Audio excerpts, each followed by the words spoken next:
महाराष्ट्रीयन घरात प्रत्येक सणाला नैवेद्याला पुरणपोळी असतेच. पण ही पुरणपोळी आली कुठून? तिचा इतिहास तुम्हाला कधी कोणी सांगितला आहे का? नाही ना? चला आजच्या या भागात पुरणपोळीचा इतिहास जाणून घेऊयात.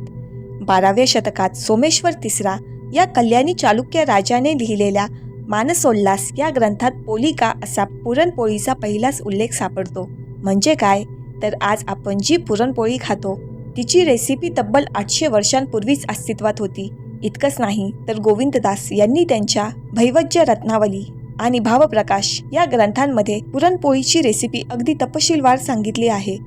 गोविंददास म्हणतात, तूर, चणा, मुगडाळ आणि गूळ यांचं गोड पुरण तयार करा.